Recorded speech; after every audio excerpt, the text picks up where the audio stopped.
atau sebuah kunci yang bisa kita gunakan agar ilmu yang kita dapatkan itu bisa diserap dengan baik. Oke, kalian udah sarapan? Belum. Kenapa belum sarapan? Gak sempet. Oke. Nanti kalau udah istirahat jangan lupa makan ya. Oke, tadi pas berangkat ke sekolah pamitan gak sama orang tua? Pamitan. Soalnya apa?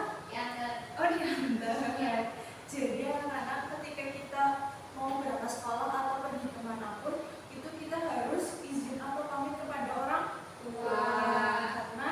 Karena ketika kita pamit dengan orang tua itu, doa orang tua itu akan membuat kita menjadi lebih diberkahi. Karena ridhonya orang tua adalah ridhonya Allah. Jadi sangat penting ketika kita ingin pergi kemana-mana, entah itu sekolah, kemudian entah itu pergi main, itu harus izin kepada orang tua. Dengan begitu juga ketika misalkan kalian pulangnya sekarang sore, nah sedangkan orang tua kalian itu tidak tahu kalian pergi kemana, kalian tidak izin ke orang tua kalian, pasti itu akan membuat cemas orang tua kalian. Nah dengan izin itu nanti orang tua kalian bisa tahu, oh ternyata anak saya pergi ke sini, anak saya pergi ke main di rumah siapa, begitu. Dengan begitu maka tidak akan khawatir. Oke. Pada pertemuan minggu lalu kita sudah membahas mengenai pengertian artikel ilmiah. Apa yang dimaksud dengan artikel ilmiah? Ada yang tahu? Ivan, artikel yang berisi fakta. Artikel yang berisi fakta. Nah, karena minggu lalu kita sudah belajar mengenai artikel ilmiah, maka pada pertemuan pada pagi hari ini kita akan belajar mengenai artikel ilmiah populer. Ada yang tahu apa yang dimaksud dengan artikel ilmiah populer?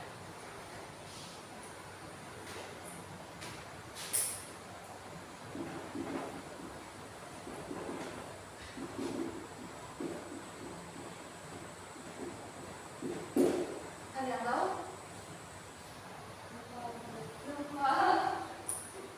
Artikel ilmiah populer adalah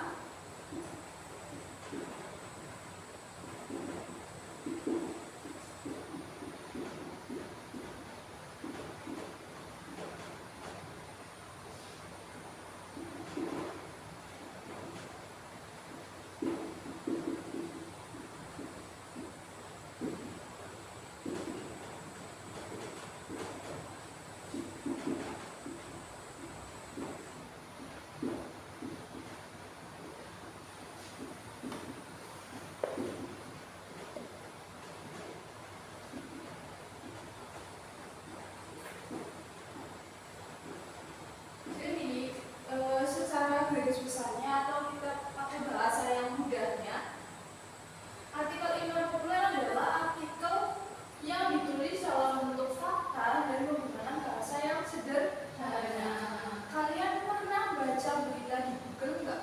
Pernah. Nah itu juga termasuk dengan artikel ilmiah populer. Kalau misalkan minggu lalu kan kita sudah bahas mengenai artikel ilmiah. Nah artikel ilmiah itu biasanya itu ditulisnya dengan bahasa yang lebih ilmiah, bahasa yang sesuai dengan bidang studi yang kalian tekuni. Misalkan dari bidang studi apa contohnya? Bahasa Indonesia. Dan di dalam bahasa Indonesia itu ada, nanti kalau kalian kuliah itu kalian akan belajar mengenai ada fonologi, linguistik, kemudian sosiolinguistik. Nah di situ di artikel ilmiah itu nanti akan membahas atau mengkaji tentang ilmu-ilmu seperti itu. Sedangkan artikel ilmiah populer itu biasanya menggunakan bahasa yang sederhana, bahasa-bahasa yang sering kalian temukan di kehidupan kalian sehari-hari. Tapi walaupun dengan menggunakan bahasa yang sederhana, artikel ilmiah populer itu harus ditulis dengan menggunakan fakta.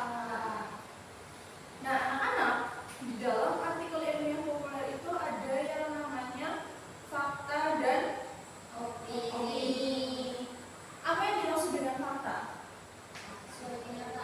Sesuai kenyataan. Ya, jadi fakta itu harus disampaikan sesuai dengan kenyataan yang ada.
adanya. Kemudian ada opini, berisi pendapat atau tanggapan seseorang. Apa yang dimaksud dengan berisi pendapat atau tanggapan seseorang? Ada yang tahu? Menurut Mbak Sinta, Mbak Iva, ada yang tahu?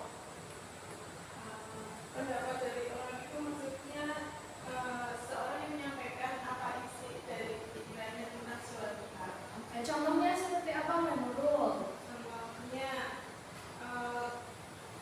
hari ini sangat cerah, kemungkinan nanti sore hujan. Hari ini sangat cerah, kemungkinan sore ini hujan. Itu termasuk ke dalam opini. Kemudian belum tentu disetujui oleh semua orang dan tidak dapat dibuktikan kebenarannya. Jadi kalau misalkan fakta itu pasti terjadi dan dapat dibuktikan kebenarannya, tapi kalau misalkan opini itu belum tentu dapat dibuktikan kebenarannya. Kemudian informasinya berubah-ubah, yaitu di dalam opini itu pendapat dari satu orang ke orang lainnya itu pasti tentunya berbeda. Kemudian subjektif, apa yang dimaksud dengan subjektif?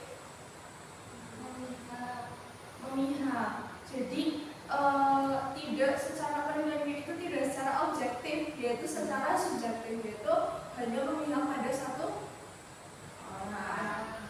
Kemudian setelah kita belajar mengenai fakta dan opini, saya punya contoh yang bisa kalian tebak itu adalah fakta atau opini. Bisa dipahami anak-anak? Bisa.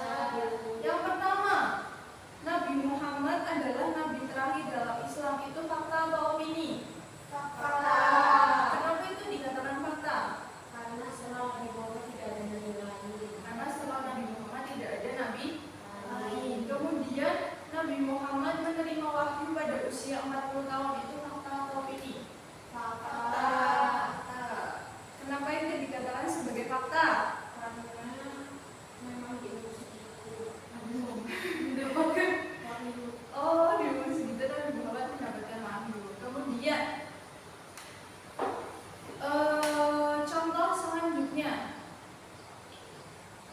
Kemudian contoh selanjutnya, Nabi Muhammad memiliki onta yang gemuk-gemuk. Itu fakta atau opini? Opini.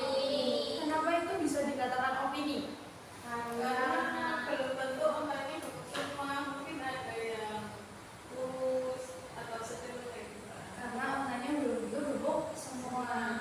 Kemudian yang terakhir, Nabi Muhammad dikenal sebagai sosok yang memiliki akhlak yang mulia. Itu fakta atau opini? Fakta. Karena memang Nabi Muhammad adalah teladan bagi umat Islam. Tidak hanya umat Islam ya, tapi umat yang beragama lain juga sangat menghormati Nabi Muhammad SAW. Jadi anak-anak, itu materi yang bisa kita sampaikan pada hari ini, yaitu mengenai fakta dan opini.